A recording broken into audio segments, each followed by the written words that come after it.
Peace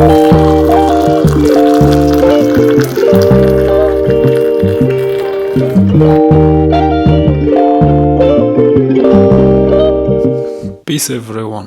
ماركوس اوريليوس كيقول عندك السلطة على المايند ديالك ماشي على الحوادث اللي كيوقعوا من برا. نهار كتعرف هاد الحقيقة هو النهار اللي كتولي قريب فيه للقوة. الصراحة هاد الكوت كنحس بها كتقايصني بالجهد which is why بغيت ندير هاد الفلوج ولا هاد الفيديو باش نهضر على الفلسفة الرواقية ولا الستويسيزم.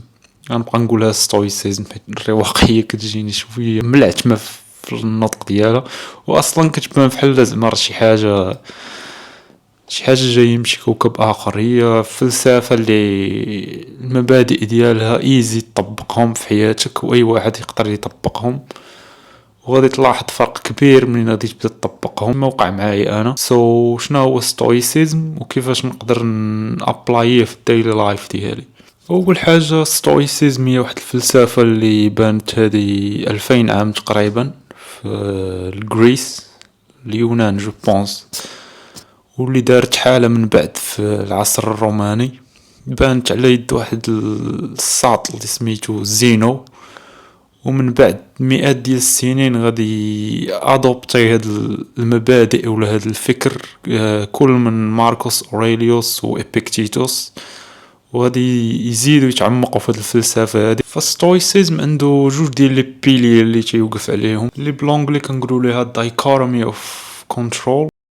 الشرح ديالها بالعربيه تنظن ازدواجيه القوه، حيت الفلسفه هادي كتنقسم على جوج ديال لي بيلي، شنو اللي كتحكم فيه وشنو اللي ما كتحكمش فيه. الحوايج اللي كتحكم فيهم كقرارات ديالك، ديسيبلين ديالك، كيفاش ترياجي منين توقع شي حاجه. والحوايج اللي ما كتحكمش فيهم الناس، المواقف اللي كتعرض ليهم، الجو، اي حاجه خارج على الكنترول ديالك.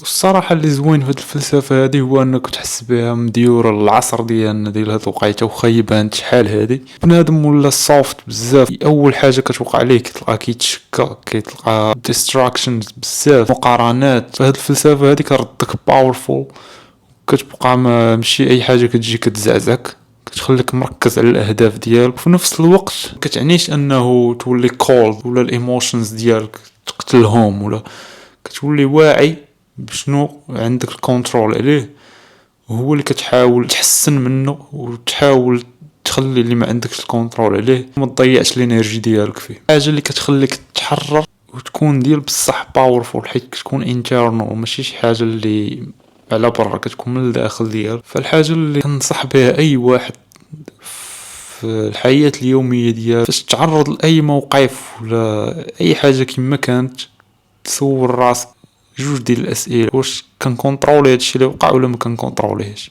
مثلا كنتي غادي في الزنقه عطاك شي واحد، واش كتحكم في السلوك ديالو ولا كتحكم كيفاش انت غترياجي؟ مثلا غادي صايق شي واحد ما عجبكش السلوغان ديالو ولا زقلك ولا ورايفر، قبل ما ترياجي كتسول راسك واش كنتحكم في السلوك ديالو ولا كنتحكم في انا كيفاش غادي نرياجي.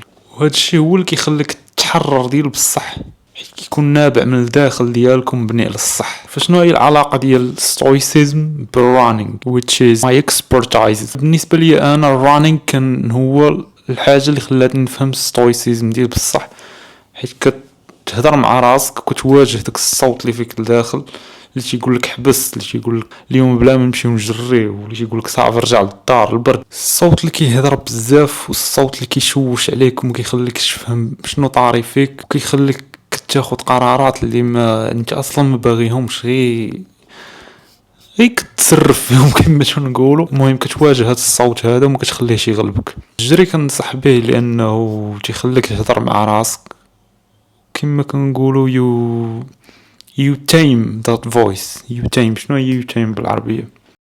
الجري هو تريننج ديال المايند اكثر ما هو تريننج ديال الباري. واللي خاصك تفهم هو انه ماشي مشكل سبيد ولا شحال تجري اكثر من صاحبك ولا هادشي كامل من ليفي اون ذا سايد. وحاول ضروري تجرب، لكن انت ما كتجريش، لكن انت كتجري راك غادي تفهمني علاش كنهضر. المهم هو انك دير الميشن اللي عليك، حيت الجري سميشن فور مي انايا صراحه بيرسونالي. ميشن اللي كديرها كل نهار كتخرج بتركيز انك تكمل ديك الميشن اللي عليك، ومن بعد كتحس بواحد ساتيسفاكشن اللي انك راه نجزت شي حاجه. ماشي مهم تقارن راسك بالدراري الاخرين شحال تيجري ولا فوقاش بداو الجري، تقدر تجري 3 كيلومتر كافياك وغادي تفهم هادشي اللي تنقول لك، وهاد الفلسفه هذه وعلاقتها بالجري. قبل ما نخرج ندير السيشن ديالي بغيت ندير هاد الميني فلوغ نهضروا فيه شويه. ان شاء الله غادي نحاول نركز على الشانيل يوتيوب في هاد 2026. قبل ما نخرج بغيت نشاري معاكم بالنسبه للناس اللي يعجبهم يقراو من راين هوليداي، عنده كتوبه واعرين على ستويسيزم، كاينين كتوبه ديال اللي هما بصح ديال الفلاسفه ديال الستويسيزم، ولكن هاد راين هوليداي كيحاول يبسطها باش الناس ديال هذا العصر هذا يفهموها، والانجليش باش مكتوبه ساهله. بالنسبه للناس اللي باغيين يبداو يقراو فكنصحهم براين هوليداي. وناو غادي نبدل عليا وغادي نخرج نضرب واحد الجريه تقريبا 8:30 ديال الصباح.